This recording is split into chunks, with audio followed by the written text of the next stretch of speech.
Hey everybody, welcome to another episode of The Other Side of Addiction. I'm with my co-host JD Greenouch. JD, how you doing, buddy? Good. Except traffic. Except traffic. I got to make sure I hit my phone off. Hey, this episode today is brought to you by High Point Coffee in West Jordan, off of 7800 South and Redwood Road. Steve and all his staff out there, they're just great people. They are just great people. And once you go in there one or two times and they get to know your names, it's almost like Cheers. You know, when Norm would walk in, everybody would yell Norm. I go walking in there some mornings and one of the gals that's there, her name's Jen, and she's like, "Hi, Al, good morning." So it's so cool to be noticed as you're walking in, and they already know what you want. Right. You know? Yeah, I like that too. Yeah. Or when they have it ready. Yeah. Yeah, it's pretty cool. So High Point, thank you. Hey, we have a very special guest for you guys today, which all our guests are special. But I met this gentleman, through one of our other guests that we had on the show, Vanessa Bureau. She was on the show and she told me about Laban. So we have Laban Ditchburn with us today, and he's in Mexico enjoying it. It's a big buenos dias from Playa Carmen in Mexico. Oh, Mexico. Gentlemen, it's a pleasure. Hey, thank you. Yeah, it's a pleasure. When you and I first spoke, I mean, gosh, I think we were on the phone for an hour, I think, or something like that. But yeah, I tell you what, you will never meet somebody that's so down to earth, who's gone through a shitload of struggles himself in life, and to see where he's at today and what he does. I mean, Laban is one of those guys who he has taken his struggles and his pain, and now he's turning around and taking it as, you know, gosh, what word am I looking for? He has just taken it and go, you know what? I'm going to take what I've learned and the shit I've gone through, and I'm going to grab those who are struggling that same way, and I'm going to pull them in and teach them how to make life more enjoyable. And that's exactly what you do, right, Laban? That's what I'm working on, Al. It's what I'm working on, and having a lot of fun in the process. So I appreciate the kind words, and do you know what? Life is there to be enjoyed and to not be feared, and that's some of the goodness that I want to share with the audience today. So thank you for the opportunity to be here. Oh, absolutely. And just thank you for your time. I mean, we tried getting you on a little bit earlier this year, but you had some business things that you had to take care of, and we wanted to respect that time. But again, we respect and love you so much, bud, for just being able to take this time. And it's like you told me a while ago when we had to reschedule your show, you're like, you just say when and where, and it will make it happen. And that's exactly what you've done. So this is a guy that sticks to his word as well. Laban, I know a lot about your story, but our audience and JD, I mean, he doesn't know really much about you. So share a little, would you? I got to ask really quick. Do you speak Spanish? Un poquito español, señor. Okay, well, I'm very poquito, period. So did you guys just order an enchilada or what? Because I'm lost. Poquito means Give me little. 6 months in this place. Yeah. Give me 6 months in this place, and we'll record the next one in Spanish. But I'll get enough to find my way to the bathroom, to order a few tacos. I don't drink anymore, so there's no many dos cerveza, por favor. Dos agua, por favor. 2 waters, please. And baños. Where's the bathroom? Oh, I like that one. Well, I'll make sure to get on my Rosetta Stone before we have that podcast. Now, the noise, if you hear, this is being recorded from a co-working space outside, which is all that's available where I am. So there might be a bit of jungle noise, construction noise, other people's noise. So we'll do our best to do what I can. I'm standing here in my board shorts with this satin or this coat and shirt on, which is part of my brand. Very important that I keep that on. So, but today is your lucky day, gentlemen, because you are talking to the world's best courage coach. And when you go around calling yourself the world's best courage coach, you have to get up in the morning and ask yourself this question: how would the world's best courage coach attack the day? And I know that people won't see it as this. It's not an ego thing. It's a commitment that I've made to myself to level up and to progress further and to not ever rest on my laurels. Because 6 years ago, I found myself sitting up in bed on a Tuesday night with 3 bottles of appropriately priced Pinot Noir coursing its way through my veins, gambling on a horse race in a country I wasn't in, spending money that was not mine. And I knew in that moment that that was not the direction that my life was supposed to head. And for the first time in my life, I noticed a phone number in the bottom left-hand corner of the screen. And it was the number for the Gamblers Helpline.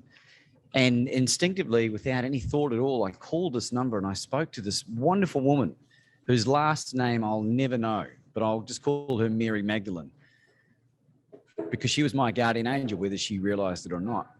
Wow. And Mary shared with me this terrifying statistic that gambling has the highest rate of suicide versus all the other addictive behaviors. And it really put the fear of God into me. And I got access to a gambling psychologist for 1.5 years for free, which was the first time I ever got a good return on investment from my gambling. And the very first session, the psychologist spoke about the link between coping mechanisms and escapism behavior developed in childhood as a result of growing up in a less than nurturing environment, which is a fancy word for trauma. And so began my journey of transformation. And I'm so very proud to stand here before you both and share that I've been stone cold sober for over 5 years. I quit gambling 6 years this December in 2021. I've quit all drugs, philandering, removed all negative self-talk, lost 60 pounds of body fat, put on 30 pounds of muscle, found my purpose, met the woman of my dreams. And I'm very, very blessed. I'm a very blessed individual. Man, that's a hell of a story. And it goes to show, we like to tell people all the time on this show that probably in the middle of your addiction, you probably don't see that there's light at the end of the tunnel, because your brain's just not, you're so focused on all the damage that you've done and what you're doing to yourself and your trauma. You know, sometimes I like to say that if you keep carrying around the bricks of your past, you're going to continue to build the same house. You know, you finally just had that aha moment. And congratulations too, by the way, for coming up on 5 years, because that is one hell. He's coming up on 6. Oh, 6 years. 6 years.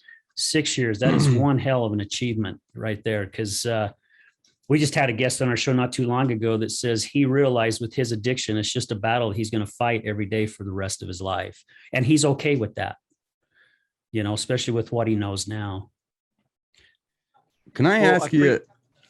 You go, JD. Yeah. So as you're talking about it, and sorry, I'm taking a lot of notes. I actually went through a coaching session with Debbie yesterday and have been going through some shit lately. I'm just going to say it right there. But you talk about when you going through, you got your 6 years sober, but you went through your gambling, your drugs, and that number you seen, that gambling hotline. Prior to that moment coming up, were you in a state of mind like, this is it, this is the life that I have? Very great question. I appreciate you sharing your stuff as well there, JD. It takes a lot of courage and bravery to do that, and I don't want people to underestimate that effort as well. It's huge. I think I normalized the behavior. I was in a big circle of friends. Whenever there was a birthday on Facebook, I'd be one of the first people to say happy birthday, and had a job that was doing well, and I had a boss that liked me and colleagues that thought I was fun. And that behavior was normalized. So I didn't really think that I was doing a lot wrong. I was caught up in a bubble of dysfunction, really.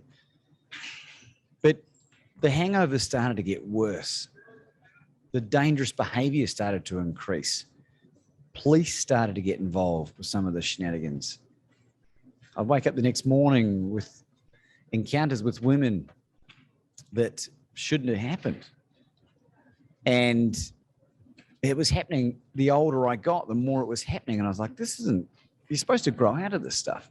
So I think It was only when I became conscious of the fact that, you know, my life was spiraling out of control that I had that epiphanous moment, if that answers your question. Did that answer your question, JD?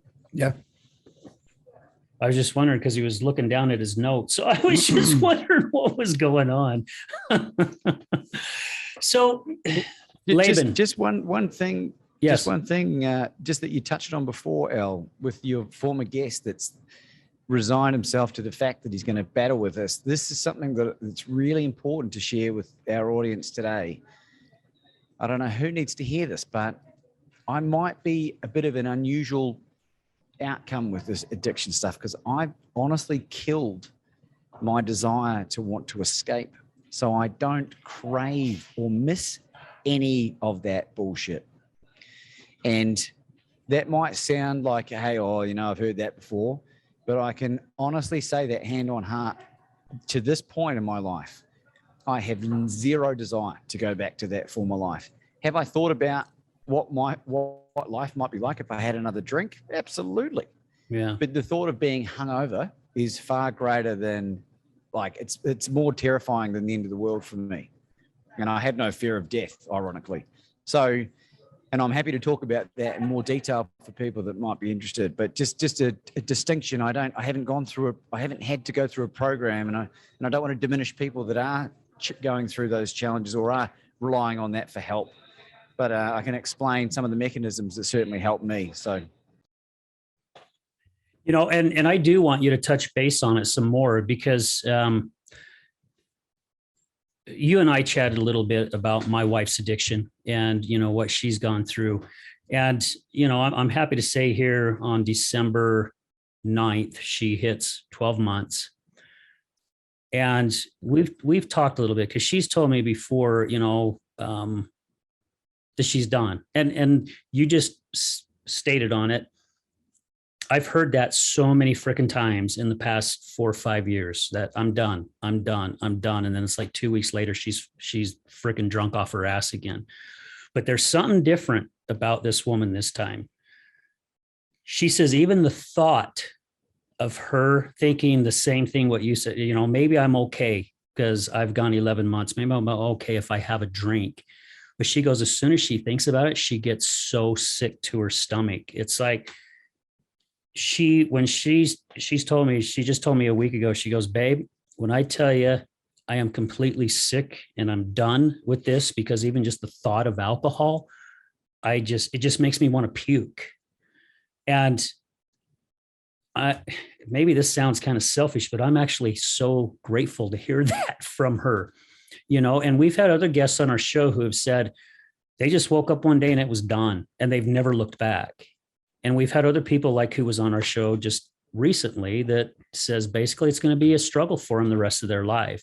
So you've got the two different looks when it comes to the addiction. And again, it doesn't matter what the addiction is. well, it's not selfish, Al. It's not at all. I mean, I haven't had to deal directly with a partner that was struggling with addiction. The woman that's in my life now I met 3.5 years ago. She doesn't even drink coffee anymore, you know, to try and get pregnant. And she's total straight edge, you know. I think the worst that we've done is smoked a bit of shisha. Yeah. You know what I mean? I'm not talking about drugs. I'm just talking about like Turkish shisha. And you know, if that's the worst thing you do, I don't even drink fizzy drink, you know, or pop, whatever you call it. But I think getting to that point where you are physically made ill by the prospect of it, if that's what it takes to alleviate yourself of the tyranny of the grip of addiction, and that's the only time that you experience any discomfort, that's a great outcome. Yeah. That's a great outcome. And one of the catalysts for me, food was a challenge for me. And I even at some point last year found a couple of Zoom groups that were for like Overeaters Anonymous, because I'd been binging on sugar. And I went to a couple of these groups, and there was one guy that had been going to 5 meetings a week for 20 years. And I was like, he's just developed a codependent relationship with the group. It's not healing. It's investing days of your week every week for the 20 years. That time could be way better spent. And I don't want to judge on anyone that's going through their own journey, but I do want to share one of the catalysts. And JD, I want to come back to what you're grappling with to see whether we might be able to unpack it if you want to share a little bit more about what's going on. When I decided to fix myself, I wanted to reverse engineer everything, because if I understand how it works, then I can fix it. And I did that with everything. I started reading books on self-development, self-love, forgiveness, relationships, dating, sex, diet, nutrition, the whole gambit. And I really do think, and I write about this in my book, it's only in one chapter of it, but I really do think that my dietary shift was a huge catalyst for the emotional healing, because trauma is a toxin, and the body stores toxins in our fat. And this might be getting a little bit woo-woo, but here's my theory, right? My hypothesis is that trauma stores in our body.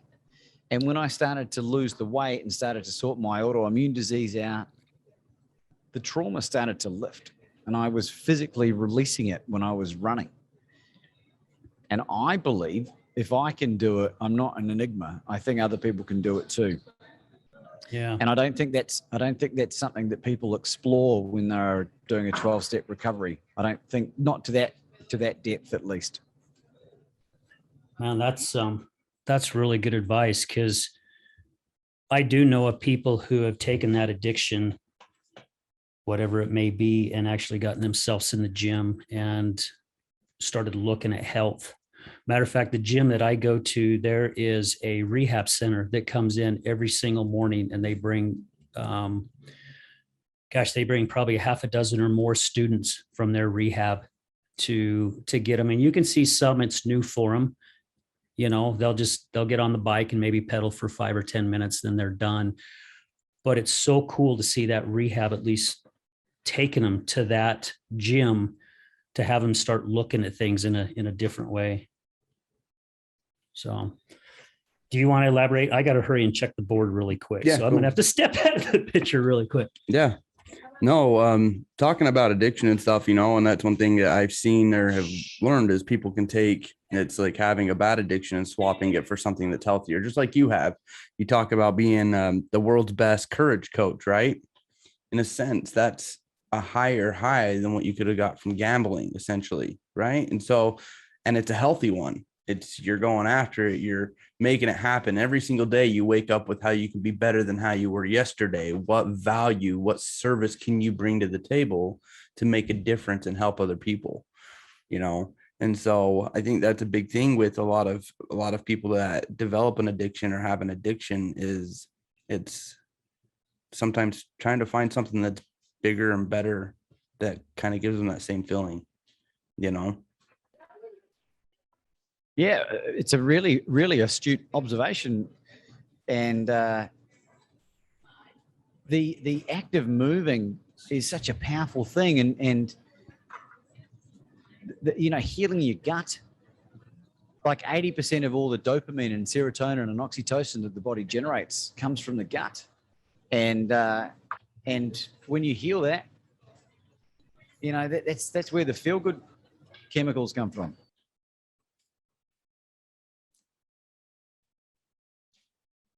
When you talk about healing the gut, going into that, obviously putting bad things into your body, are you talking about like healing it as like nutrition, exercise, different things like that, taking care of yourself? Yeah, spot on. This in particular, so this is gonna crop up in certainly North America and in other Western countries in huge numbers in the next few years, just because of the data that's coming out already. But in autoimmune disease, almost always, as far as I know, stems from the gut, right? It results, you've got a perforation in the gut, usually at a microscopic level, that allows undigested food and products to go into the bloodstream. And asthma and eczema and psoriasis and arthritis and IBS and Crohn's and diverticulitis, even anxiety and depression in some cases are autoimmune responses. And you need to be able to heal the gut. And so I went a bit drastic and used a animal protein only diet for 3+ years. And so that includes no fiber, no fruits, no vegetables. Let's call it 97% of everything I ate was animal protein, and totally transformed my physique. You know, I lost 60 pounds of body fat and put on 30 pounds of muscle I wasn't taking steroids or growth hormones or any of that stuff. I wasn't even in the gym. I was doing body weight stuff, and I turned into an ultra marathon runner. Now, for anyone that knows anything about distance running, it's a catabolic exercise, which is it's like a muscle burning exercise. We've got a motorbike pulling up here. I'm just trying to get brain. It's like all. I was just saying, I'm trying to get my brain wrapped around. Decided to pull into this. We keep talking over each other. So hopefully the sound engineer's he's a very clever person. But yeah. But the miraculous thing is that when you switch over to this, and this will fly in the face of everything that most people have seen on the mainstream, right? But when you understand the physiology and the biology and from an evolutionary standpoint, human beings have thrived and existed on predominantly animal-based diets for a millennia. Yeah. And this whole, you know, I don't hate on what people eat. I just want to know the truth so I can make an informed decision. And every single person that's experimented with this lifestyle has benefited from it. I don't know a single person that's done it that hasn't. And there's a study that actually just came out from Harvard. And if you'll indulge me for 1 second, I screenshotted it and kept it, I believe. And I might even be able to read you the stats, because this is very powerful stuff.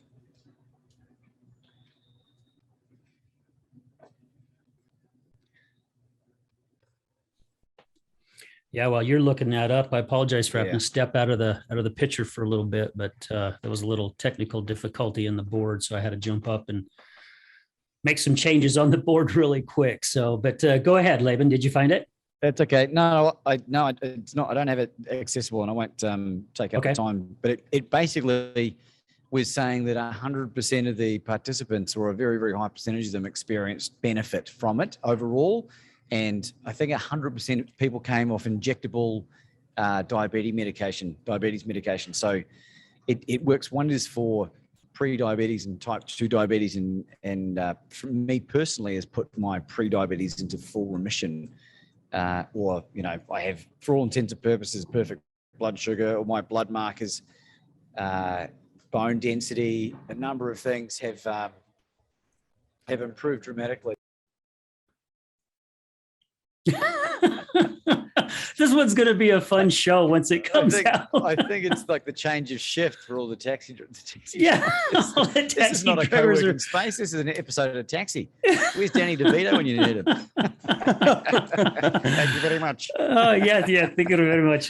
That was Andy Kaufman, right? Andy Kaufman. Yeah. Man on the Moon. Great movie. Oh, my gosh. Yeah, that is a really good one. So when you and I were talking about your diet too, I mean, you eat like a huge steak every single day, don't you?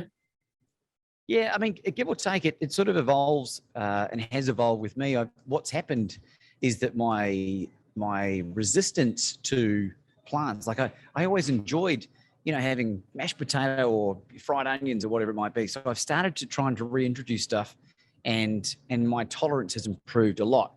I've repaired a lot of the damage that I had, And so when I do choose to eat those things, you know, and while I'm in Mexico, which they have beautiful beef here, by the way, beef from a lot of it's grown in Merida and in Chihuahua, not the dog. Yeah, I was going to say, that's where it's not a Chihuahua steak. It wouldn't be very big, but from the area of Chihuahua, it might even be a state. It's the most beautiful pastured, grass-fed beef I've probably ever tasted. And so, but like if there's fresh fish or eggs or cheese or fresh shellfish or whatever it might be, that'll be the staple. But typically red meat and steak is my go-to. that's what allows me to thrive, to truly thrive. And I have wonderful health, libido, sexual function, cognitive function. You know, my mood's more stable because my blood sugar is way more regulated.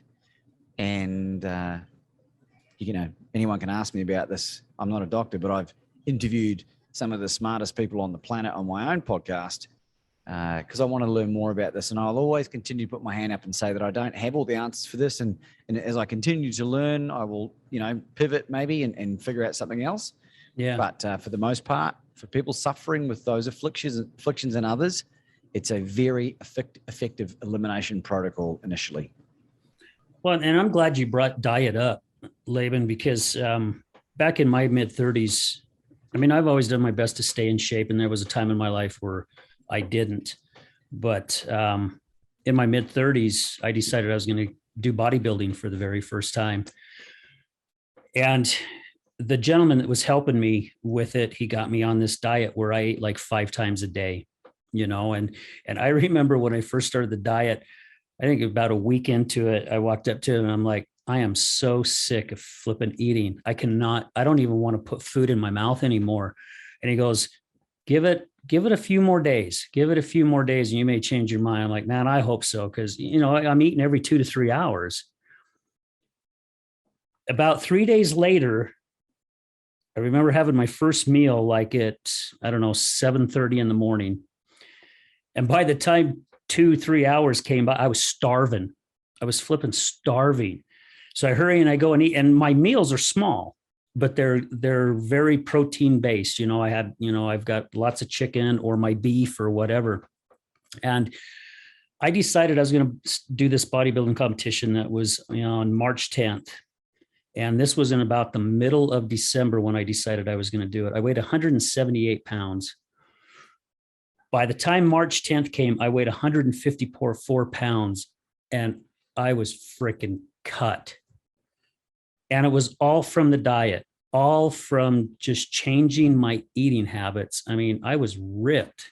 You could see every striation in my obliques, everything. So diet can be huge when it comes to changing your health. And of course, you know, you can go to the gym all you want, but it's 80% diet, 20% the physical work. So, and I think that's why you see so many people who have the addiction go to the gym, because that turns into their addiction. And eating right, they're very, very healthy people. And I think they finally see the benefits of feeling like shit all the time from the depths of their addiction to where going, my gosh, man, just look at all the energy and my health's better and I'm off this medication and off that medication.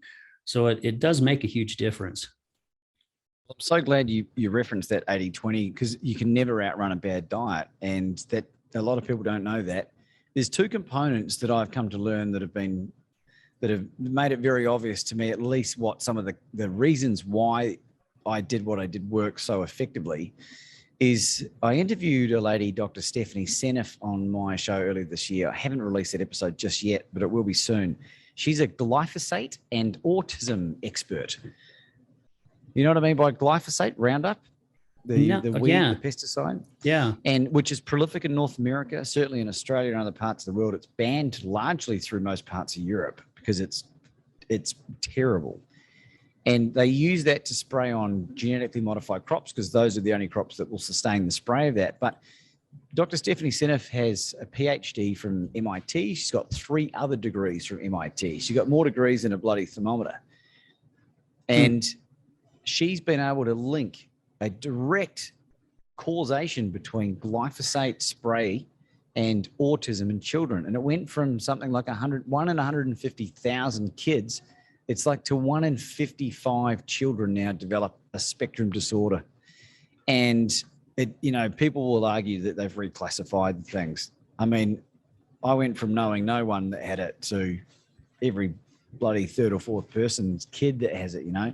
Yeah. And the second component, so going on what's called a carnivore diet, because of the way ruminant animals process the grass and the grains that they eat, they do chelate a lot of those toxins. They don't pass them directly onto, into the meat. Whereas chicken and pork tend, because they're monogastric, they tend to take it into the flesh. So you're likely to maybe take on a bit more of that. So you eliminate a lot of that in ruminants, so lamb and beef especially. But the other thing, there was a guest I had on, Dr. Chris Palmer, who was an associate professor of psychiatry at Harvard Medical School. And this guy for about 20 years has been treating hardcore type 2 bipolar disorder, which is incurable. And I'm using that in inverted commas. Chronic crippling suicidal depression and schizophrenia. And he's been putting 1/3, I'll repeat that, 1/3 of all his patients into full remission. I'm talking off all medication and being reintegrated back into society.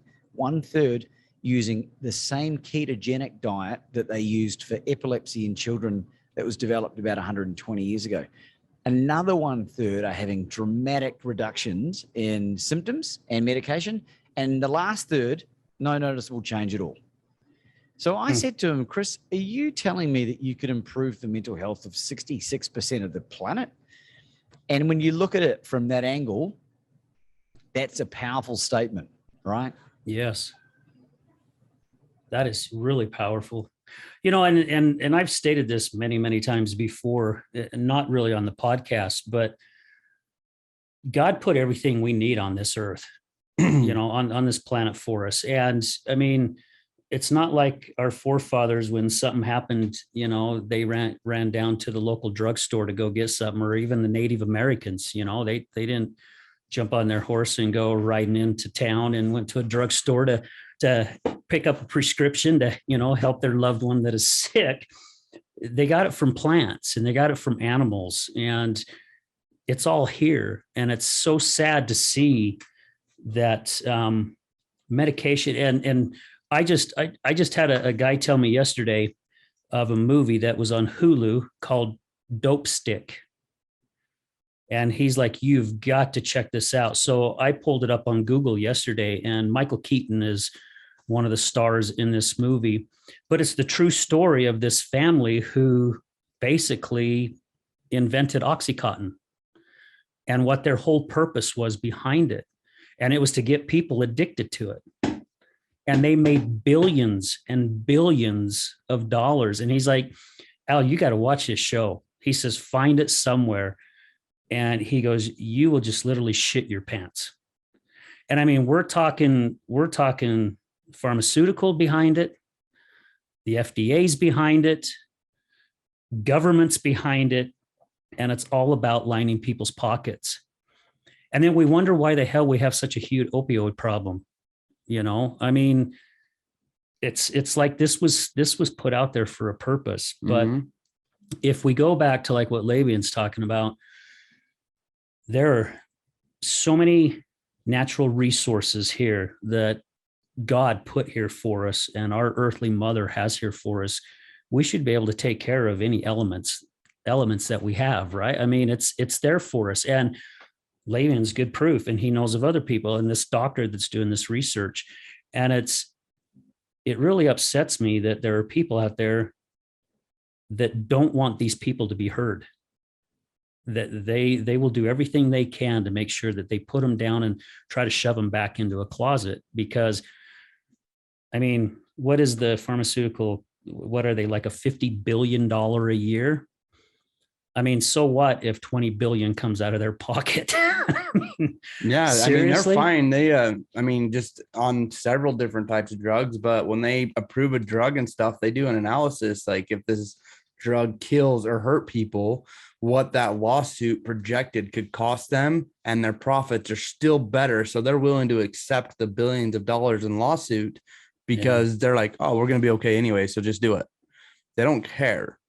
I was talking to some people back a while ago with a company called Kyani. It's a health food thing or whatever. Yeah, but I found a video where these people were talking about, like, they lost like 5 people to cancer in their family.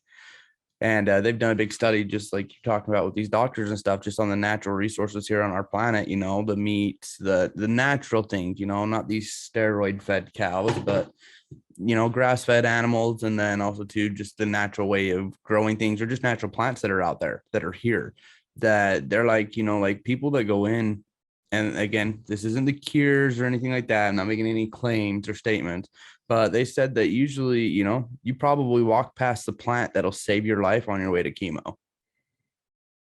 Wow. Yeah, probably. That's some heavy stuff, huh? Yeah. And it's crazy. Again, it's stuff that's not pushed. Like, actually, my own doctor, our family doctor, right? I think the guy's great, but I was talking to him about it. And I guess through medical school, they only spend like a week to 2 weeks on nutrition. That's it. It's not something that they push hard in medical school or for anybody in that aspect, when nutrition is a big part of it.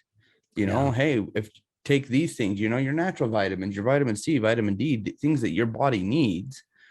Like, it's not a big discussion through medical school, which could be the biggest healer, Yeah. And so it's really crazy to think about again, and kudos to you, Laban, for what you've been through, and again, taking that journey and learning, and then connecting with these other people to not only be able to be the best courage coach, right?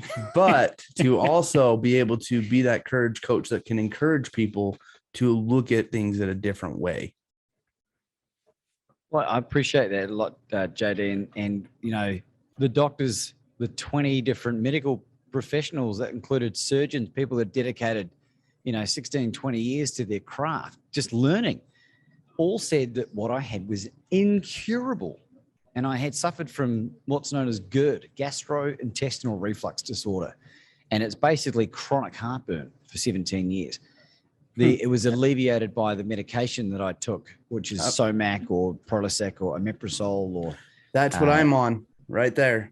Right. I get the same thing where it just gets so bad. You have to take, And if you don't catch it soon enough, it burns for a few hours. Well, today's your lucky day again, JD. Because I watched one Joe Rogan podcast in 2016 with a guy called Dr. Chris Kresser, who's a functional medicine doctor. And I can send you some stuff after the show if you like, JD, but I'll share this because I know this will be affecting a lot of people listening. He spoke about the link between gluten intolerance and heartburn. And I was like, I wonder if that's me. Now, gluten, for those who don't know, is present in a lot of grains, breads, pastas, pastries, that kind of thing, right? Because wheat is subsidized in the same way that corn is, they use wheat glucose to sweeten stuff. I'm not sure whether gluten makes it into that, but if you are on the celiac spectrum, which means you're super sensitive to gluten, then it might provide some relief.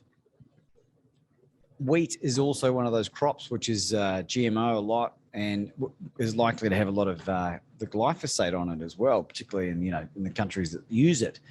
And half an hour with me, JD, I reckon if you gave me a food diary of exactly what you ate, I reckon I could pinpoint the things that you could leave out of your diet and maybe replace them with a couple. And I reckon you'd experience immediate relief within a few days. It's that dramatic. Oh, wow. Yeah. See, my wife has battled, how do they say it?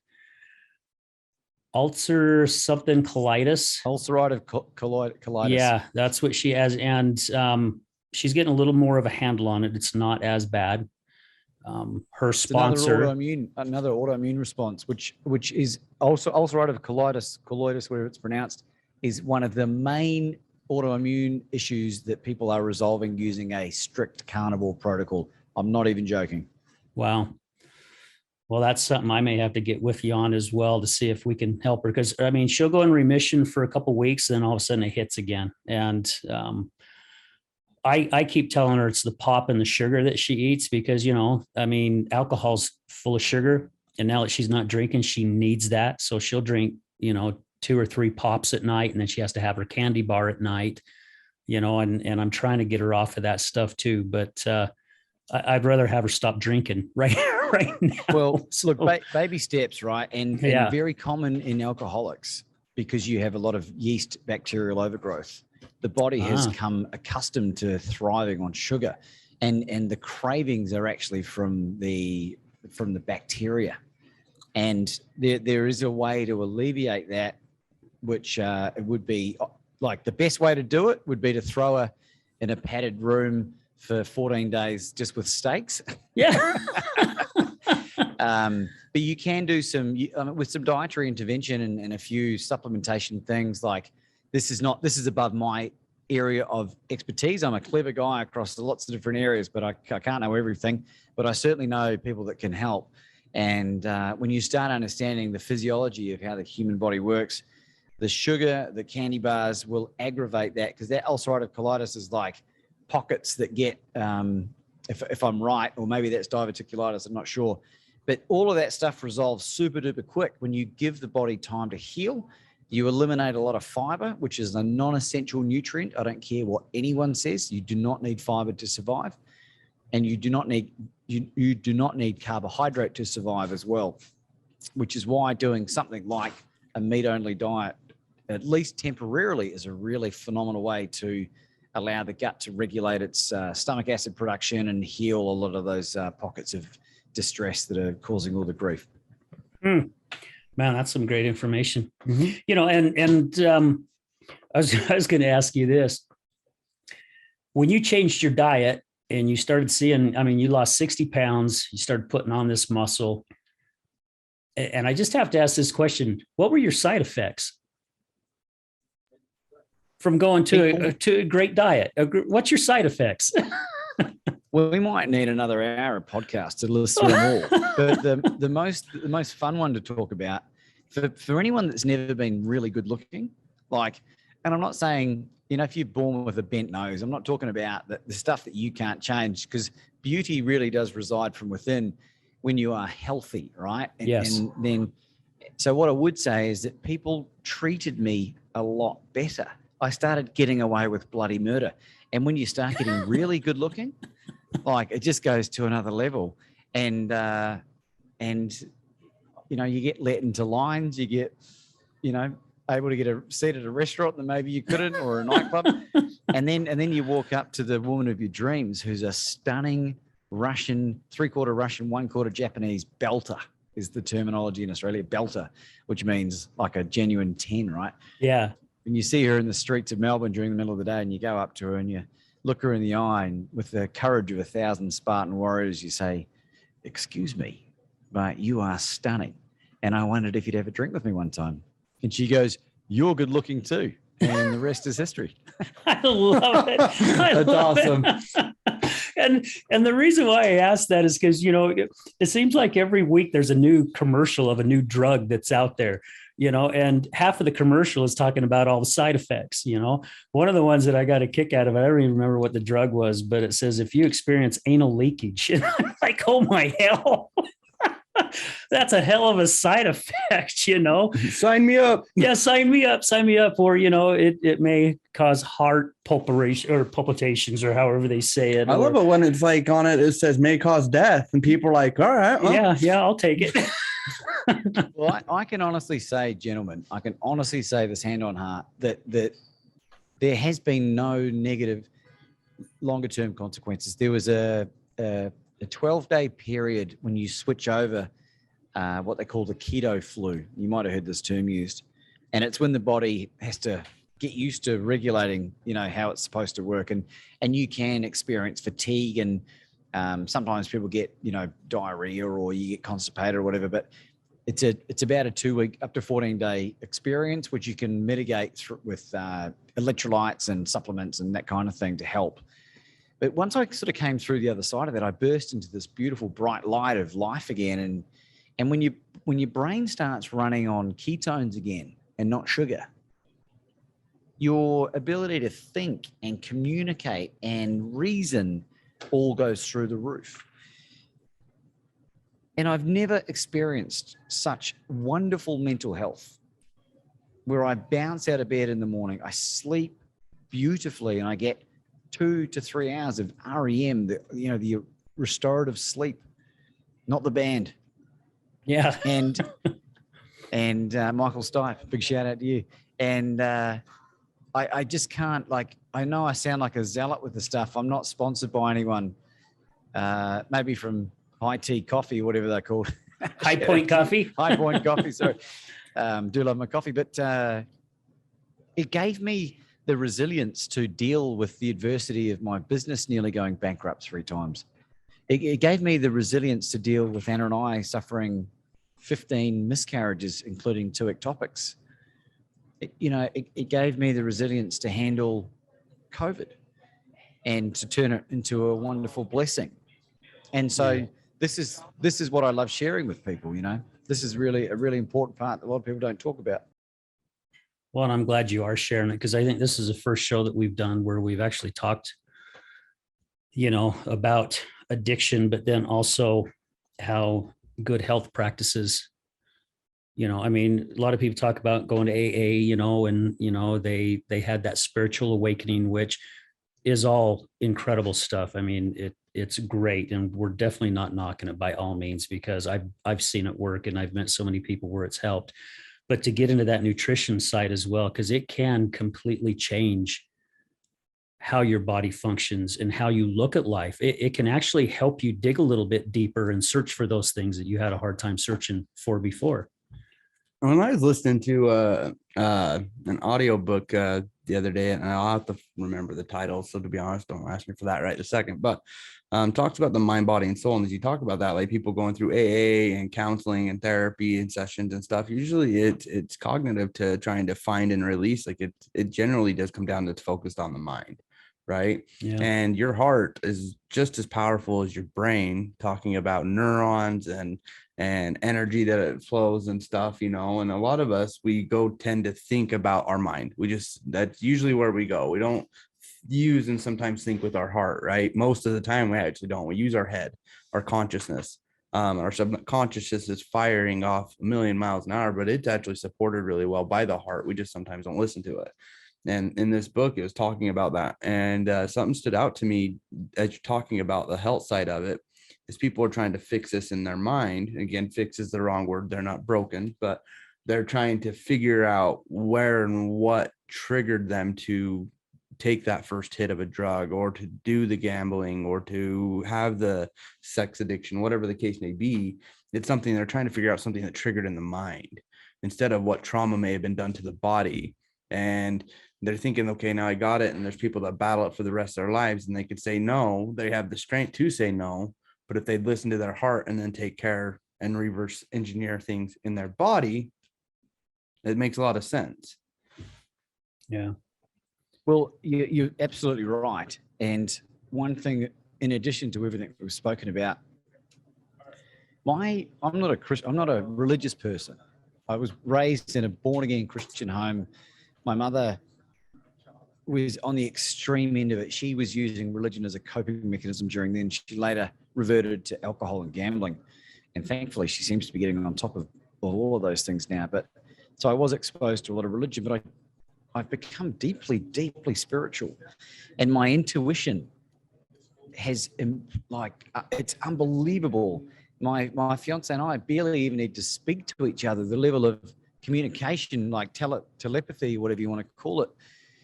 And people might be listening to this going, this guy's off his head, but I'm not making this up. This is legitimate. This is my legitimate experience. And it all makes perfect sense. They talk about the pineal gland up here being, the port of communication from a spirituality point of view. We know so little about, the world and the universe and the extra, levels of energy and the electricity and all the other stuff that's on top of it. And I've become really dialed in, and I'm really in tune with the people that I meet. And it makes me a better person, because I can empathize with people quicker, and I can detect that something's not quite right when previously maybe I'd overshoot it. It's not a perfect science by any stretch, but there's quantum mechanics, quantum physics, and quantum medicine that I've been hearing about. Is some really interesting stuff. Yeah. So I want to talk a little bit more about this. We're gonna stop for a quick break, but when we come back, let's talk a little bit more about it, because my wife and I, we went to an event this past Friday, that Matter Behavior. Janie Marvin has written 5 books, and I tell you what, this course that we took was incredible, teaching you how to start using your mind in a better way. And also by watching people's expression, facial expressions, body language, and they are using it for in their behavior or rehab place that they have. I mean, they're getting these people who have battled addiction for years, and they're helping them retrain that mind. And I mean, they're having great success. They've been around for 20 years and they're having great success. I think Janie said in 20 years, they've only had 12 people relapse that's gone through their course, which, holy shit, Wow. that's phenomenal. I mean, it really is. That is incredible. So let's touch base on that when we come back. So guys, stay tuned. We'll be right back. Cool.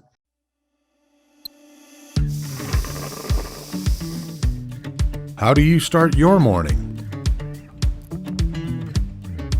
Start it with a cup of High Point coffee.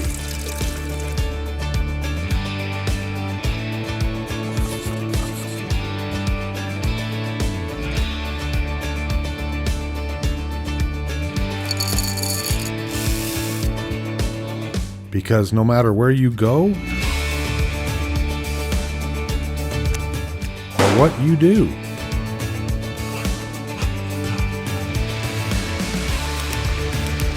it's always better with coffee. High Point coffee. What's your high point?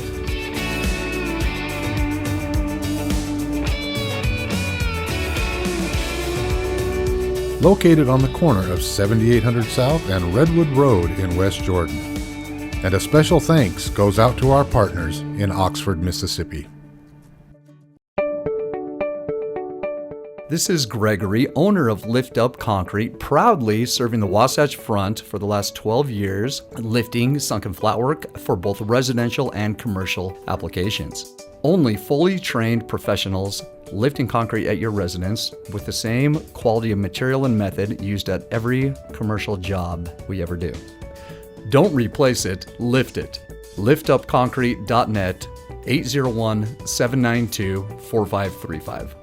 Contact us at liftupconcrete.net, or if you're looking for a complimentary quote, 801-792-4535. Again, 801-792-4535. Again, this is Gregory, Lift Up Concrete Lifting.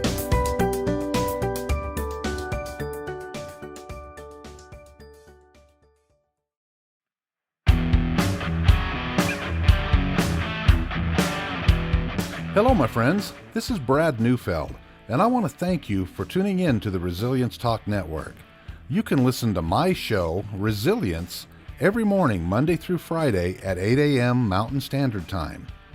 On my show, we will be discussing what it takes for you to overcome the day-to-day challenges that all of us face in life, as well as some of the devastating ones that may lead us to feelings of hopelessness and despair. It's my goal to provide you with the tools and skills that you need to overcome anything that is thrown your way. To find out more about my show, visit our website at www.resiliencetalk.com. That's www.resiliencetalk.com. And as always, until we meet again, go for everything that you want in life and make it happen.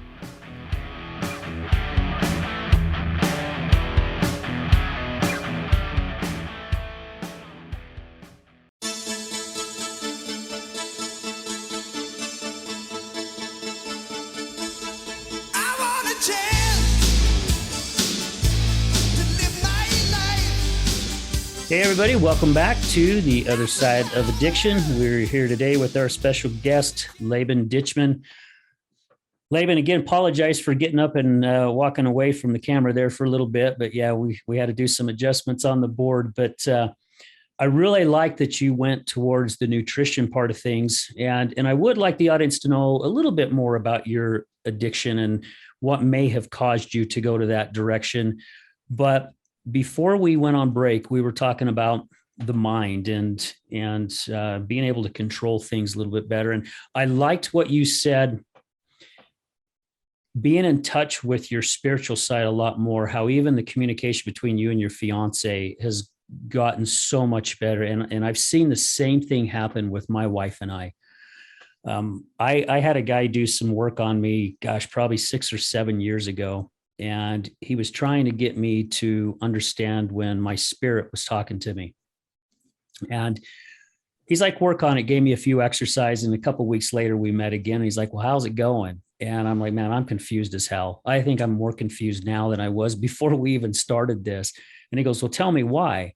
And so I started telling him, well, I'd have this pop in my head where it'd be like, well, you should do this. Now, and the word should have put it in complex right there. And then I started questioning. And after he listened to me for a bit, he goes, no. You didn't hear what I was telling you 2 weeks ago. He said, when you're in touch with your spiritual side, it's either yes, no, go this way, don't go that way. There's no questioning on it. And when it finally clicked for me, that's when I started noticing my life also changing. And I got away from it when my wife got in the depth of her addiction. And here coming up on a year ago, when I finally pulled it back in, decided to get on with my life and go with what I was feeling inside my gut, to see where our relationship is now and to see her change. Because it's almost like everything that I was pushing inside here has basically, like I found her as a host, it planted right in her as well. And now she's actually starting to practice it, which is really cool to see. This class that Matter put on with Janie, she has studied the brain for over 20 years. I mean, people who work for her said that the notebooks in her office, they're stacked, because she would take a meaning of a word and study and just break down that word. And then while she was breaking down that word, another word would pop in and she would spend hours breaking down that word and how the mind works. And I am so excited. I was supposed to bring you 5 copies. I forgot to bring them, but I've got 5 copies for you. But because once we start understanding how our mind works and how our mind actually hijacks ourselves, life can actually get better. And you're proof of it, and you're interviewing people who've proved it. Just want to say that this episode is proudly brought to you by High Point Coffee. Yes. I haven't had their coffee yet. Yes, it is. Oh, it's delicious. But I reckon it's pretty good. Yeah, it's really good. I love their chai. That's my favorite, is their chai. I'll have to try that one the next time I'm there. Yeah. So really great observation, Al, really great. And God, there's so many things that we could talk about in terms of what you're sharing here. I just want to bring it sort of in line with my own experience, because you're right, that comment "should" is a really polarizing statement, and not in a good way at any point, I don't think.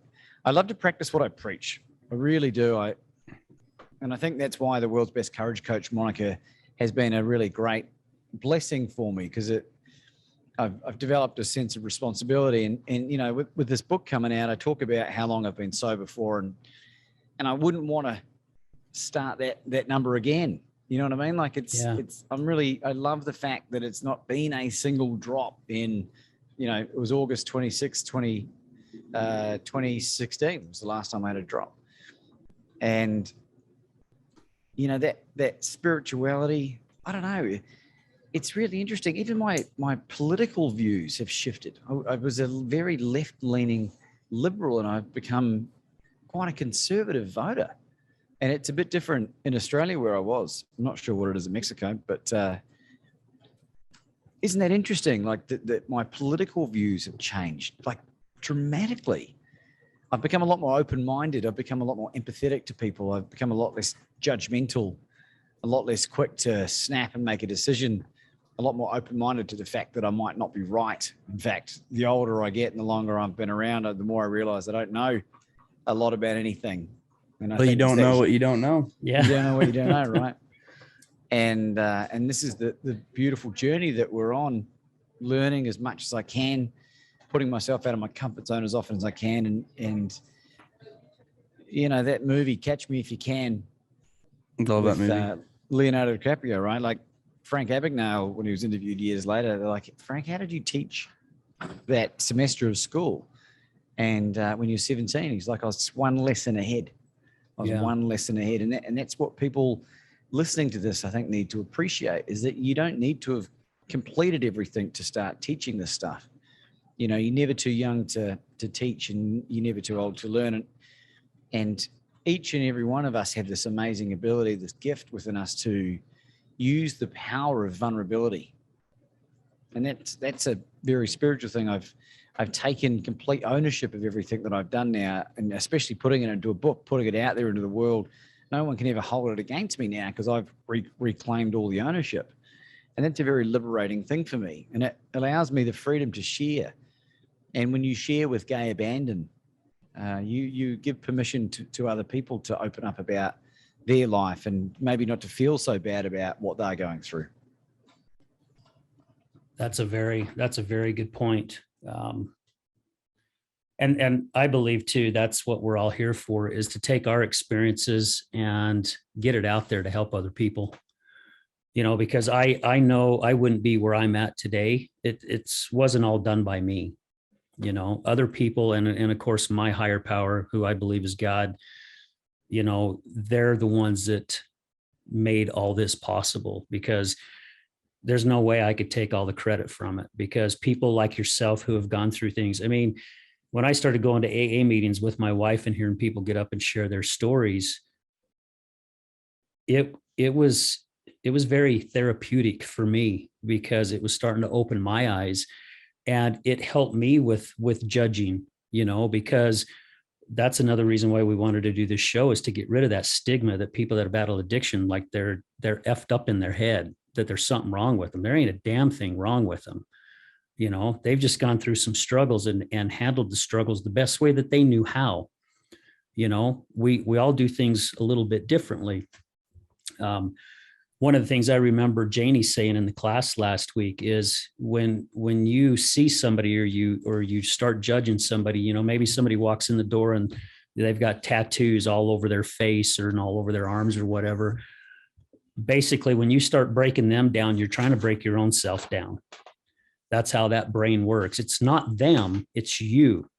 But yet your brain basically doesn't tell you that. It's saying, hey, this is how you're looking at this person, when really it's what's going in inside you. You know, that's why if people make fun of me, or they may look at me in a different way, the way I've been even helping with my wife, it's like, it's not you that has the problem.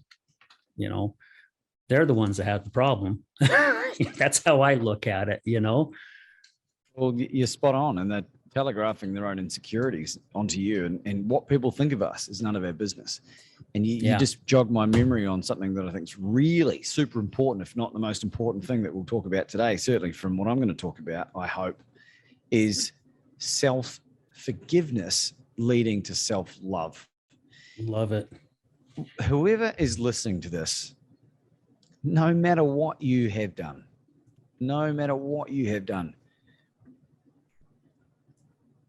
forgive yourself. Because until you do that, you cannot, in my opinion, move to a point where you love who you are.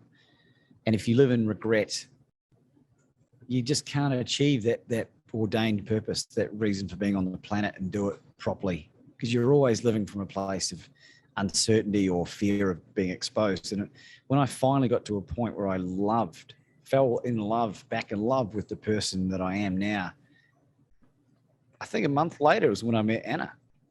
Because when you love yourself, then you are able to be loved. And you hit it right on the head. That's exactly what it is. I mean, I had to forgive myself inside before I could actually start healing for my wife to heal. You know, and I made a post on Facebook quite a few months ago that basically said, if you don't heal what hurts you, you'll bleed on people who didn't cut you. And that is such a true statement. I mean, you really have to forgive yourself for, I mean, whatever it is that you've gone through in your life, or whatever it is that you're holding inside, you've got to let that go. And it is so cool that you said about a month after that is when you met Anna, right? Yeah. That I mean, that's how quick it works. I mean, it really, really does. Once you start forgiving yourself of things, life will change extremely quick.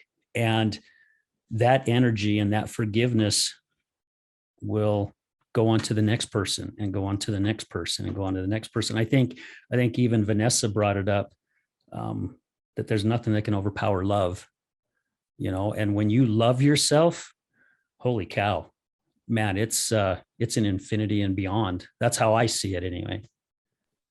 That's some good Buzz Lightyear quotes right there. Yeah. Go Toy Story. It is so profound. It was that dramatic. And again, I can feel people listening to this thinking, yeah, but.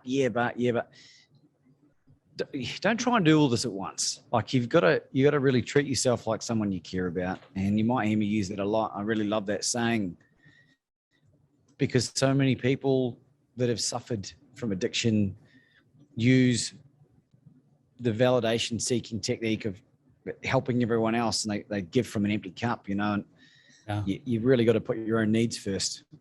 And you'll have time later on to help the people that you want to help, but you can't do it when you are in bits yourself. And that's another lesson that I learned the hard way many, many times over. Yeah. And how many of us have always said that, yeah, but, I mean, I know I have in my past. I do it still, Yeah. freaking, yeah, but Yeah, but so something I want to read that I posted on my Facebook a couple days ago, which I've been getting a lot of great response from. And it says, maybe the journey isn't much about becoming anything. Maybe it's about unbecoming everything that isn't really you, so you can be who you were meant to be in the first place. If you wrote that is profound AF. I wish I did write it, but yeah, I cannot take credit from that. But when I read it hit hard. I mean, it really did hit hard. And I made a post today with some pictures and some comments about, who I thought I was 12 years ago.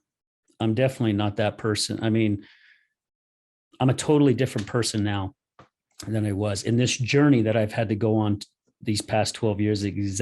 I'm here exactly where I'm supposed to be right this minute. I mean, yeah, if I go back and, like Nicholas says, connect the dots backwards, everything led to this moment right here, and to meet these incredible people like yourself, Laban, who we've had on the show, who spread so much love and inspiration and joy because they've gone through their own battles. It's not bullshit. They're just not pulling it out of their ass and saying, hey, do this and do that. It's stuff that you've gone through or other guests have gone through that says, hey, this is how to look at life. And it's almost everybody's story is the same, but it's not, if that makes sense. But to see how they've turned their life around spiritually, how they've learned how to control their mind, how they learned how to love themselves first, and to see where their life, every single one of them has said life has just completely changed in the most positive way since they've done that. And some who have just recently started doing it only a year ago have seen such a huge change in their life. Well, they say, Al, the journey of 1,000 miles starts with a single step. And I reckon I'm about, 300 miles in. Yeah. as an estimate, of my, and it's starting to get fun now because I'm able to put some space and distance between some of the really negative behaviors. And there's some amazing positive memories now. And not that there wasn't good stuff to look back on prior to my change, but there's a lot more. And it's so much fun living this life. I bounce out of bed in the mornings, and don't get me wrong, bad stuff still happens to me. Yeah. But we can't really control what happens to us, but we can control how we respond. And my ability to respond better ways has improved exponentially. the journey to get from Australia to Mexico via Germany over the last 6 weeks is a book in itself, you know. Periods there where I honestly thought I was going to be trapped in Germany, unable to go anywhere. And it might sound a bit dramatic, but that was the reality of the situation with, you know, global traveling at the moment. But it's just like, I can choose to embrace it and add it to the list of amazing stories to tell the grandkids or put in another book to use as a powerful anecdote, you know, like, for that, I'm so blessed and grateful. And now I'm living in a tropical paradise, living my purpose, recording a podcast with 2 great blokes in my board shorts. Yeah. You know, what else do you need? Well, if I was doing this show at home, I'd have this nice shirt on, but I'd probably be in my underwear because I walk around in my underwear all day long when I'm home. There's a little bit more information probably our audience wants to know, but yeah, as soon as I'm home, man, the pants are off and I'm in my underwear running around. It's the only way to be, I reckon. Yeah, that's it. That's it. You know, and gosh, I don't even know where to go from here because the information shared today. Go ahead, Laban. You had something?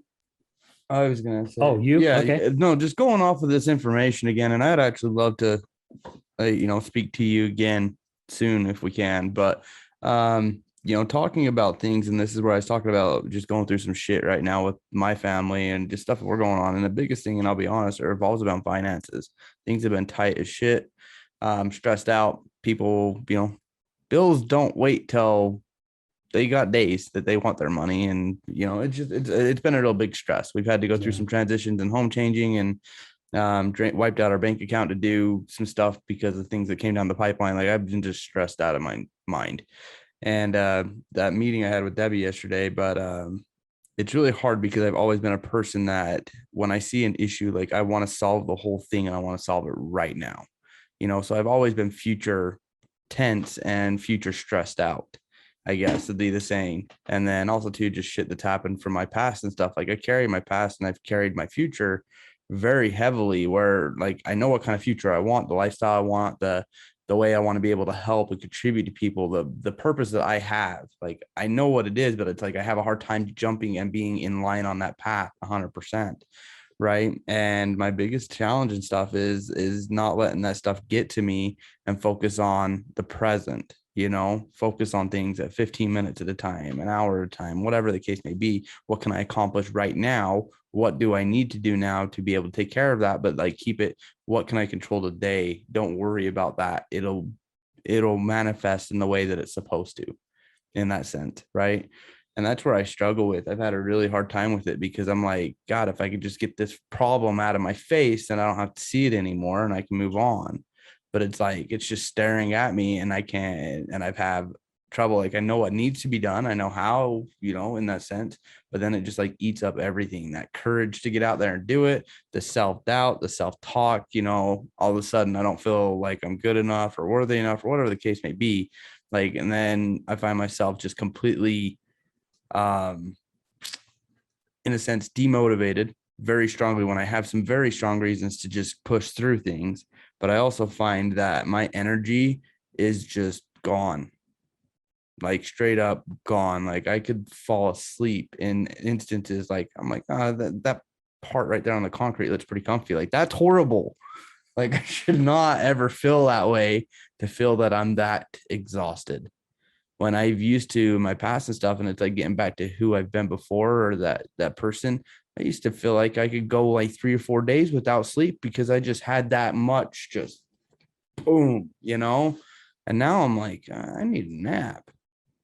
Like, I don't, but it's not a nap of needing a nap because it's a healthy thing. It's like, I'm just so mentally, I feel like my head's been bashed in. You're drained. Yeah.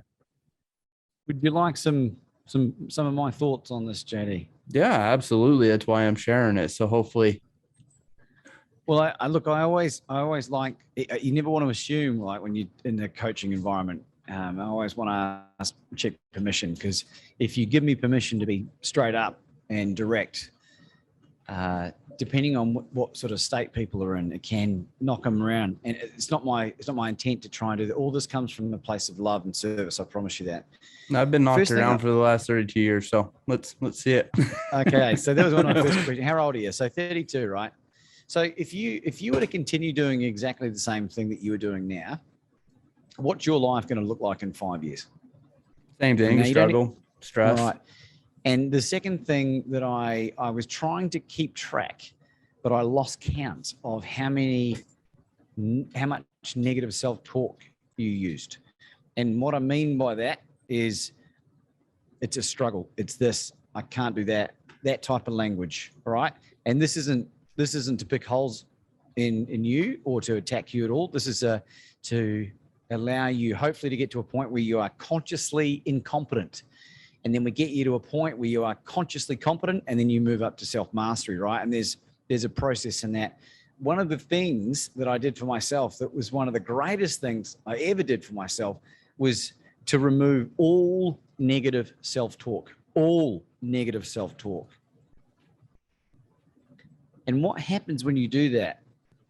And a way to do that, Jack Canfield gave me this suggestion, right? The success principles guy, Chicken Soup for the Soul. Yeah, I've got his book, Law of Attraction. Right. So he came on the podcast and he shared with us, if you get a swear jar, but instead of for swearing for negative self-talk, you put $1. Now, I would encourage anyone that's really struggling with negative self-talk to put $5 in there, especially when your finances are tight, because you'll be like, oh, that one hurt. Right? So that's one part. When you do that, when you eliminate all negative self-talk, and it's like a habit, it takes time and practice and effort, but I promise you it's worth it. You start becoming really acutely aware of how other people around you talk. And you can do what I'm effectively doing in the right environment, particularly if it's family or loved ones, partners, whatever, and bring to their attention the fact that they are using this negative self-talk, because everyone knows the power of words. Yeah. The power of words, in this current climate around, the whole race wars and cancel culture and all this other malarkey that's going on, right? Like, words are so powerful. And when you understand the power of that, because every time you say something negative about yourself, you're reaffirming it to your subconscious. So how the hell are you supposed to get yourself out of this rut when all you're doing is just like reaffirming that you're struggling with this stuff, right? Even if you are struggling with stuff in the physical sense, it's like, what's the opportunity that's going to arise out of this? What's the lesson here? And it's not a perfect science. You're allowed to have shitty days, right? When you start doing that, I promise you, Jada, your life will change forever. The third point, you reminded me of a story with my father, who 10 years ago suffered a major heart attack and survived. He had a quadruple bypass. He had a very sedentary life. He was a radio announcer for a long time, which is where I get my dulcet tones from, I think. And he used to have a pie and a Coke for lunch for about 40 years, smoked 40 cigarettes a day for 40 years. And the heart attack sort of jolted him back, got a new appreciation for life. But within a year or two of recovery, he went back into his old habits. He developed type 2 diabetes, his cognitive function, his memory's gotten a lot. He's a bit like Joe Biden, actually. And I don't want to slag off my father compared to Joe Biden, but let's go, Brandon. And, I'm so proud right now.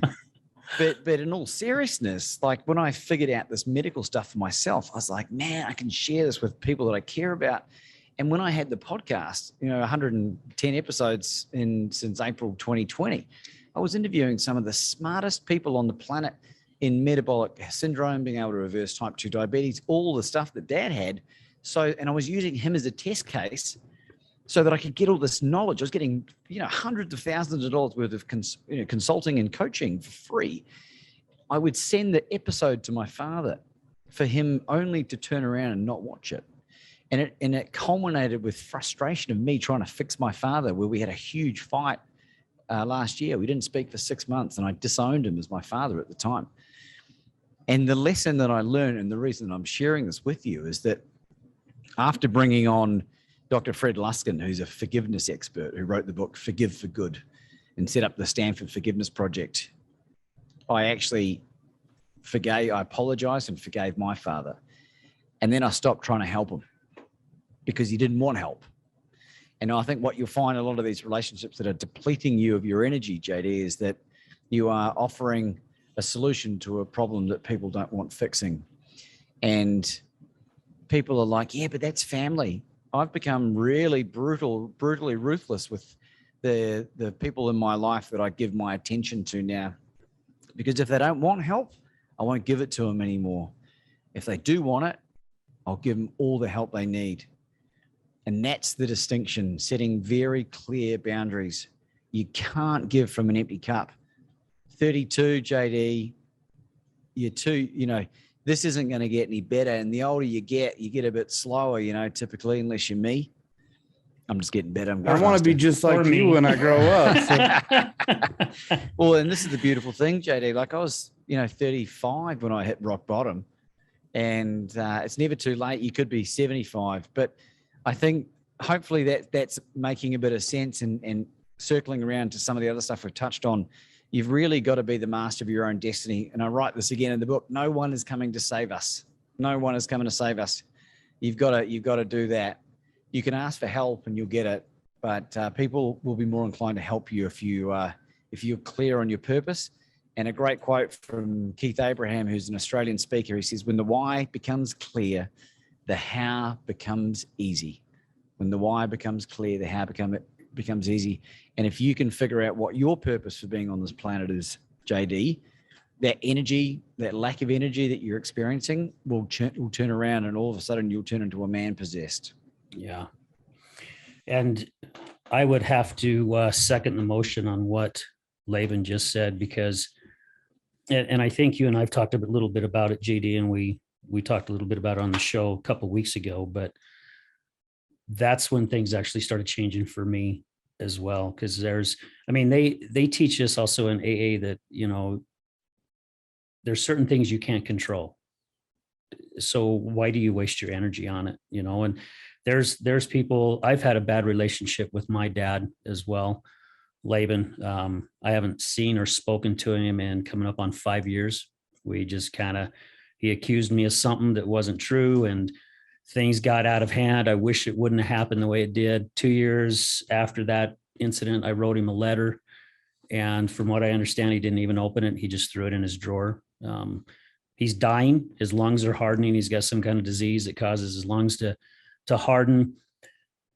He doesn't want to make that effort. I felt good by writing that letter to release what I needed to release inside me. I did my point. What's going on in his life, I have no control over that. So it's like, I just kind of like a duck that's been attacked by another duck, just kind of quack and shake it off and just go ahead and go about your own damn business. There's just other things that's come in my life as well that's really opened it up. And like you said, it doesn't happen overnight, but in all the past years that I've been working on this, my brain's seeing more and more of things. Now there's people who I have forgiven, especially my wife. I've forgiven my wife for everything she's done. There's other people that's done things in my life that I have also forgiven, but these are people that I don't want in my life. I have forgiven them for what they've done, but these are people I would just rather not have around, because I don't want them to affect me in the negative way. And I don't want to be affected in that negative way, so I've really had to change my way of thinking. And I think these books that I'm going to give you that Janie did is going to be huge for you as well. But it's a process that we work on every day, right, Laban? I mean, you continue to learn by people from yourself. You learn from other people. And it's just an ongoing process. It's never going to end as long as we continue to work to be better and to emit that love and that caring. That's when things start changing very quickly. Beautiful sentiment, Al, and couldn't agree with you more. And here's the beautiful unintended side effect of setting clear boundaries. is that the people that I kept at arm's length in my life, i.e. my mother, has now come back into my life. Siblings have come back into my life. And I have the most wonderful, close relationship with my mother that I've ever had. And she even said to me the other day, Laban, I'm so proud of you. Wow. And I've known awesome. that she loves me, but because of her own demons for a long time, she was unable to attribute it to the work. She would always attribute it to her, her impact on me. Never the bad stuff. Never the bad stuff. And I just said at one point, if you are going to have anything to do with me, I don't remember if it was exact words, these are the parameters in which you and I are going to have a relationship. And if you don't like it, lump it. And people struggle with setting boundaries for family members, but I've got to, if someone's not serving you well, you got to keep them at arm's length. And that comment regarding forgiveness doesn't absolve the person of what they've done. If you were abused by someone, it's the forgiveness is for you. It's about releasing the hot coal, and it's about healing the wound. There will be a scar. That memory will always be there. Yeah. But absolutely, 97% of my former circle of friends I have nothing to do with. And it's not that they're bad people inherently. I mean, there's a couple of bad eggs in there, but we've got nothing in common. And I struggled to become the person that I want to be, being around people that are in a different spiritual level than me, and a different mindset, different level of core values and beliefs. And that's okay. Yeah, it is okay. Definitely. What do they say? Surround yourself with the people you want to be like. What is that saying too? Tell me who you hang out with. I'll tell you who you are. Yeah. Yeah. It was like in 5 years, you'll be the result of the books that you read and the people you spend the time with. Yeah. And for me, for the last year and a half, because of lockdown, it's been, I think, over 200 plus, 250, maybe 300 books, and all these podcast guests, people like you guys, because we haven't been able to see anyone else. So it's, some of the most amazing people on the planet I'm very grateful for. Yeah. Amen. Well, we're going to take another quick break, and then we're going to come back, and we want you to share how people can find your book, because you read me a chapter out of it a couple of weeks ago. And I would even say get the audio, because if you listen to this guy read his own book, it's freaking kick ass. It is literally kick ass. He puts a lot of attitude and personality into it. So, all right, guys, stay tuned. We'll be right back. Good morning, this is Leticia with Computer Hospital. We are your computer repair experts for both PC and Mac. We are your community resource for all of your computer repair needs. What makes us different is that we want to fix your computer. We also do free diagnostics. We charge a flat rate labor, which means that you won't pay by the hour. All of our computer repair is done in-house with a fast turnaround time, and same-day service is also available. Feel free to stop by anytime without an appointment. We're located in Sandy at 8721 South State Street. Again, that's 8721 South State Street, or call us at 801-987-3993. Again, that's 801-987-3993. This is Leticia with Computer Hospital, and we look forward to seeing you soon.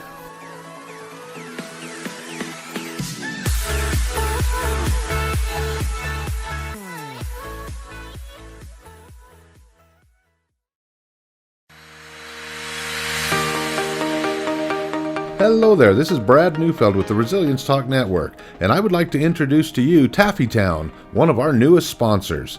Let me introduce you to Derek. Hi, I'm Derek from Taffytown. We're proud sponsors of the Other Side of Addiction podcast. Taffytown is a family-owned and operated business still operating in the Salt Lake City area for over 100 years. We manufacture some of America's best saltwater taffy. What makes Taffytown stand out from all of the others? We have a unique recipe, a whipped style recipe that incorporates egg whites, evaporated milk, real sea salt, It's a unique product that is flavorful, melts in your mouth. And the best part is we probably have a flavor for anyone's liking, a flavor for any reason, for any season. We have unique flavors like chicken and waffles, maple bacon, frosted cupcake. New this year was a pineapple ghost pepper flavor. That's awesome. Where can people find out more about Taffytown and all of its products? You can check all of this stuff out. All of our products are available for sale on taffytown.com. We ship for free from our website, so all of our pricing on there is shipping included. Oftentimes we offer special promotions and discounts to our loyal customers, so do be sure to sign up for an account, and we look forward to seeing what we can do to make you smile with our taffy. Where are you located? We are currently located at 9813 South Prosperity Road in West Jordan, Utah, just at the foothills of the Copper Canyon Mine. Derek, taffy has always been a great gift to give. What are some of the creative ways Taffytown can help say thank you to others?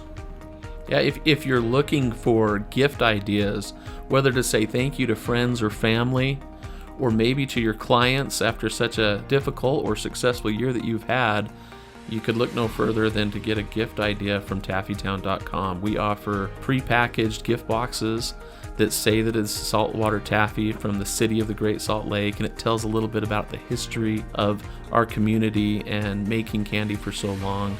You can also do customized gifts to pick out just the right flavors or colors of candy for that special someone, and deliver even a personalized message in that box to them. So please feel free to check out taffytown.com for any gift ideas this season. Thank you so much, Derek. Please visit taffytown.com. That's taffytown.com to find out more about the products and services that Taffytown offers. You won't be disappointed.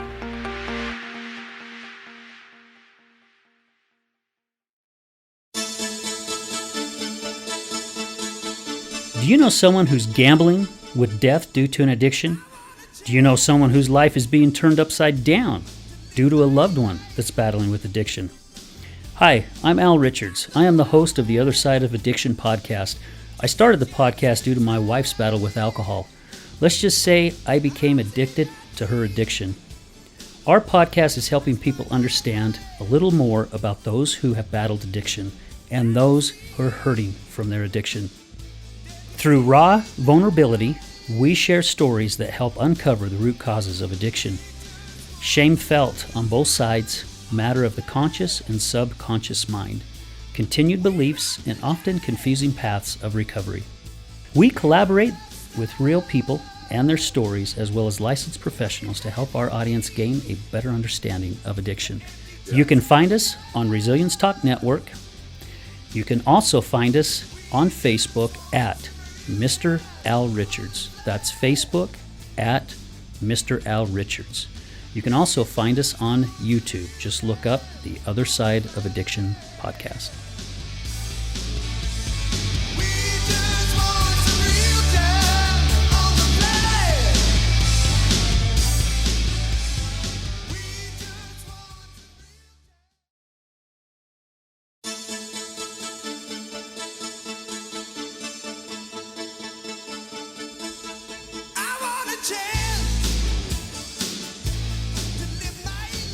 Hey, everybody. Welcome back to the Other Side of Addiction. And again, this episode is brought to you by High Point Coffee, 7800 South in Redwood and West Jordan.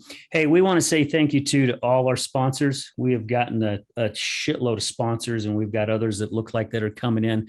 Guys, thank you so much for your support and your kindness. There are a few that we would like to say thank you to personally. Troy Hodell with I Am Power Ninja Real Estate, TJ McLeland with Fitness Realty, and Tatiana Rose with Advanced Business Books.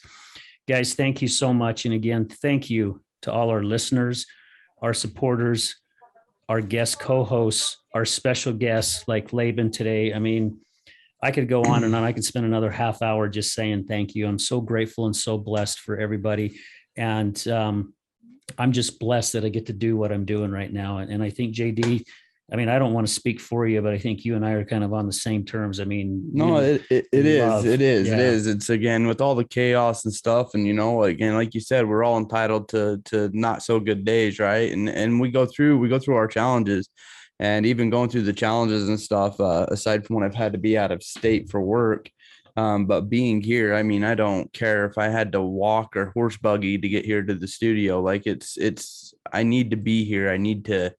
It's so good to be able to meet with the guests that we have on here, and again, the appreciation, the gratitude, the love, the connections. I don't know, I can't explain it, but it's definitely the highlight of my week every single week. It's honestly very close to the joy that I get with my children, playing with my kids and having a good time, where it's like we just go into Magic Land. It's the same thing. It really is. Maybe that's what we should rename the studio, Magic Land. Yeah, that's how I feel about it. Like, I'm excited to come here no matter what. It's like all of a sudden when I come here, everything's off for a minute, and it's about us making a difference and making an impact. And that's like, I don't know, it's the biggest, it's such an achievement. Since we started this in March, and I wrote this on a post this morning, my whole life, I've been here 58 years now, but my whole life, I have never, ever been around so many inspirational and incredible human beings in my life, ever. I mean, these are people who, if you probably saw their lives 6 years ago or whatever, you'd look, what a freaking asshole, or what a jackass, or what a biatch, or whatever. I mean, look at, they're looking for food in a dumpster, or they left their kids. That was just a part of them. That's not really them. Yeah. You see who they are now. I mean, I've told my wife before, when I've left AA meetings, those who get up and talk, who have a year, 10 years, 20 years, 30 years sobriety, they're way past me on how they look at life. And I've learned so much from them, and our guests like Laban that's here today. You learn so much from every single person that's been on this show. And even our guest co-hosts, we've learned a lot from. So Laban, the world's best courage coach. Rang. You rang. What's the name of your book? How do people find your book? And how do people find you on social media if they've got questions for you? Well, before I get stuck into that, for people listening that haven't, the Other Side of Addiction podcast is a podcast that you must subscribe to. And if you're listening to it on Spotify, I think iTunes now provide this, leave a recommendation, because that helps drive traffic to other people that need this, that don't know about it yet. So I implore you. I've seen a number of these episodes, and I'm with you, JD. I love watching you guys, and I love watching the evolution of this amazing podcast series. And it's a wonderful, humbling experience to be involved. So get on, subscribe, and rate the hell out of the show. Thank you, Laban. You can get me Donata, as they say over here. You can get me at my website, labanditchburn.com, which I'm sure will be in the show notes. There's only one Laban Ditchburn on the planet. If you can find one, I've got the domain name.com, so I win that one. Okay. All the links to social media are on there. The book is called Bet on You. Bet on You. Oh my God. Because I was a degenerate gambler. And amongst other things, as I've spoken about. I got to interrupt really quick. This is proof and shit on this. I am not shitting nothing at all. Hang on a minute. I'm sorry. You just blew my mind. Sorry. As soon as you said that, JD's facial expressions changed like that, and he just leaned back in his chair. So you just hit something, Laban. Yeah. Oh, come on. Where is that?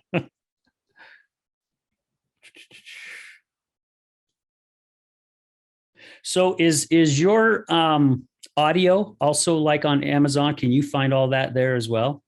The beauty of this. Oh, what have you found, JD? So the same thing, because I've been wanting to write a book and stuff, and I've come up with titles, and like I've worked on written several pages and stuff and put together and titles of the book and stuff. I had one like where I was at is breaking the chains, like everything holding you down in life.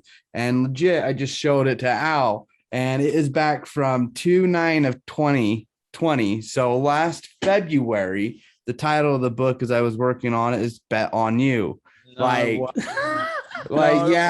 Yeah, no shit. So when you said that, I was like, I got proof.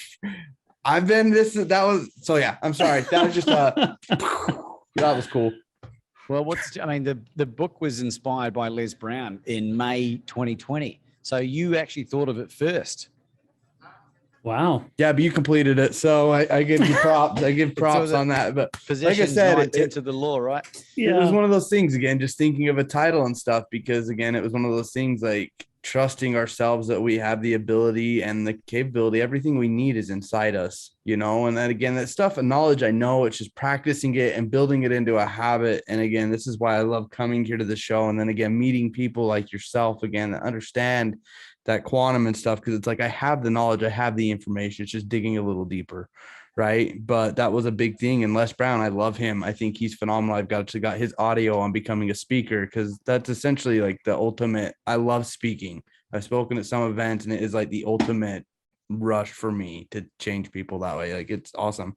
But yeah, I was thinking on that, and like I've had moments and success in my life, and we'll wrap this up really quick, but like I've gone out and have been financially successful, and I've had moments where I've had it and I've been fine, and then lose it again. And like I create this doubt, like I go back and forth, and it's like I continue, then I'll like bet on other people, or these thoughts that, that negative self-talk, like all of a sudden I'm betting on it, and I'm not betting on myself to be like, no, you freaking got this. Get out there, get your ass moving. You know what needs to be done, and you can do it. You've done it before. You can exceed that. But it was, that's what the book was, is legit Bet on You. And so that's what I was working on. So I'll just put Bet on You #2. Well, I think, whatever you decide, right? It'll resonate with you at a deeply spiritual level, and go with that. If it needs to be called Bet on You, and you want and you want someone to write an endorsement, you want me to write a little wee, whatever on it, that would be like Inception. Yeah. That would be really cool, right? If you'd like, I could indulge the audience with what Les wrote for the foreword to give people a wee taste of what's in store, because the book is going to be available on every single Amazon site in the world, which I think is about 30 sites, including India and Germany. It's obviously in English. It'll be available in the print-on-demand soft or paperback, and the audio, and then the Kindle version as well, read in my voice. But would you like me to do that, guys? Would you want me to Yes, read this? please do. And I'll try and do it in Les's accent. For anyone that knows Les Brown, that's going to be very hard to do. That's not a limiting belief. That's just the reality. That is He's reality. A 76-year-old African-American man with 10 children. You've got something special. You've got greatness in you. If you've heard me speak or have followed my career, then you know that I believe that all of us are born with special gifts and a unique value that we can each share with the world. I call that our greatness, and it's powerful and real. There's no greater feeling than tapping into that greatness and living your life from that place. The problem is that many of us have hidden traumas, secrets, shame, and guilt that we carry inside. All of those emotions mixed with unhealed pain create blocks within us that can prevent us from ever truly connecting with our innate and God-given gift of greatness. If you have ever been in this place, or you find yourself there now, you're not alone. Most of us deal with this. There was a time in my life where I was disconnected, and in Bet on You, Laban Michael Ditchburn reveals that holding on to his own personal pain deeply stunted his growth. Laban found himself lost and languishing in a life that didn't serve him. He was betting on everyone else in his world to bring him fortune, without realizing that he was making the ultimate wager, sacrificing his greatness. In this gritty, honest, and raw read, Laban shows his amazing transformation of going from addiction to accepting help, and how he fought hard to reach a place of enlightenment from darkness. Bet on You is a portal to self-awareness where you'll learn how Laban took charge of his mind, stopped living life as a liability, and transformed into a powerful asset and change agent in the world. I'm inspired by Laban's story and by his passion to encourage others to bet on themselves and release themselves from the bondage of their past. If you have found yourself in a place of confusion and indecision, I encourage you to bet on you. Sometimes it's your only option. And as Laban shows, it works. That's my story, and I'm sticking to it. Yours in greatness, Les Brown. I love it. That's amazing. Awesome. Holy shit. That is great. Isn't that cool? So you've met him? We've not met in person. We've spent a lot of time on Zoom calls. I was actually on the phone to him the other day. He's a bit worried about the current situation. He's twice survived prostate cancer. Yeah, he was in the So he's hospital in- and stuff. I remember that. And Yeah. so Wow. So, but look, you know, he's someone that I call a friend. He referred to me as family, you know, one of the calls, and this is the guy that's my hero.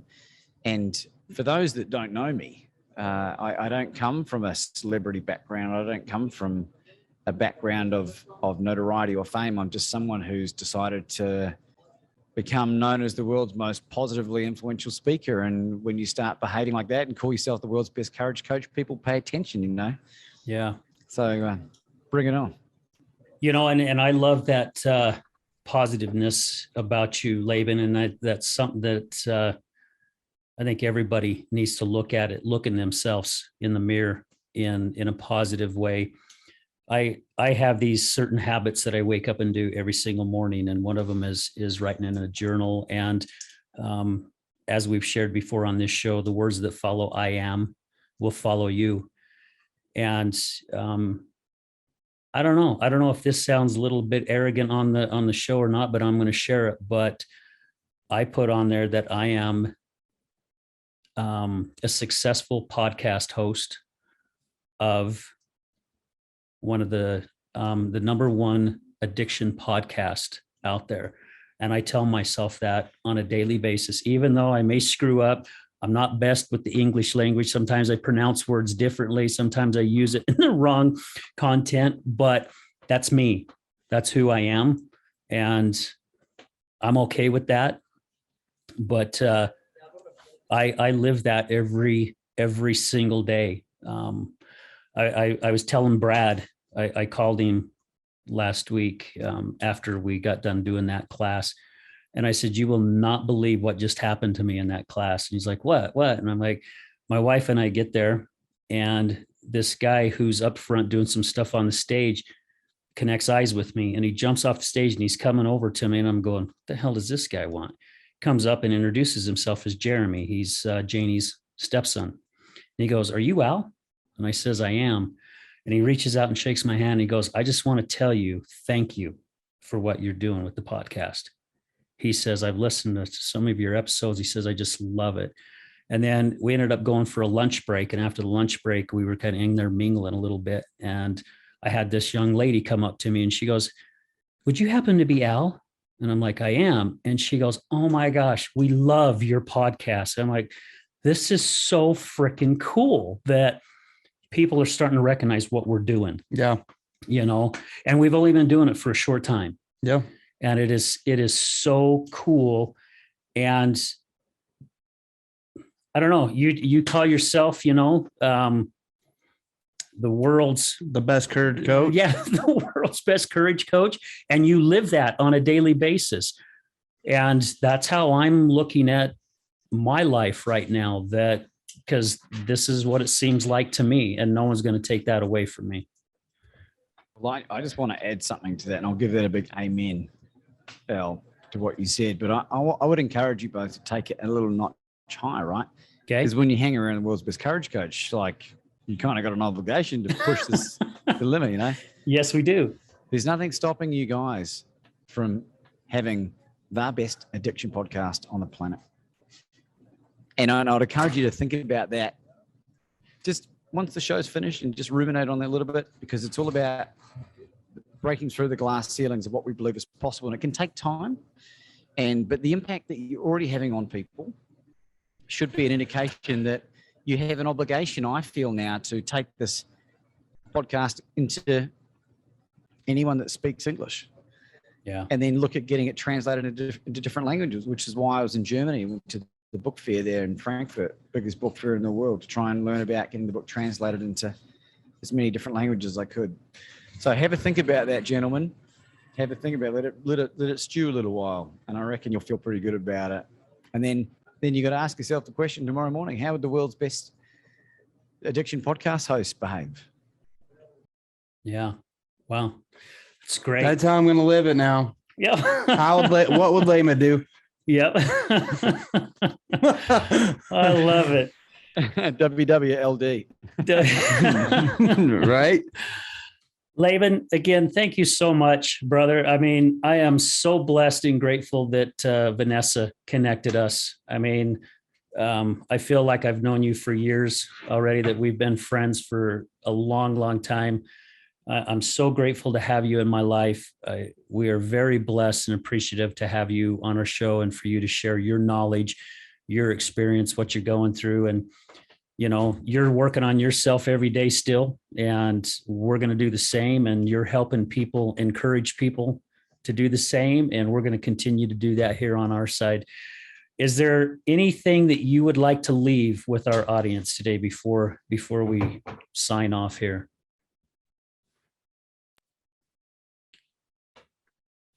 If it's all too hard, it's probably the wrong direction. That's great advice. You guys heard it here from the world's best courage coach, the best in the world. Laban, again, man, thank you so much. And, you know, I just got to say thank you too for something. When you and I were talking, I was asking you how the hell you're getting some of these people on your show, and you gave me some advice. You know who Mike Lindell is, the My Pillow guy. Yes. You know, he was a crack addict, and now he's a CEO of this large company, and, you know, doing very, very well for himself. I actually wrote him a handwritten letter and sent it to the corporate office. And before I knew it, like 2 or 3 people started reaching out to me from his corporation. And Mike's really busy with things right now on the business side. He's got some political stuff too that he's working on. But we just had one of the gals that does a podcast for Mike, Melissa Hurry, on our show. And I tell you what, man, what an honor to have her on the show. And she was so impressed with what we were doing. She's gonna nudge Mike in the side a little bit to see if he can get him to come on. So thank you for sharing that information, because we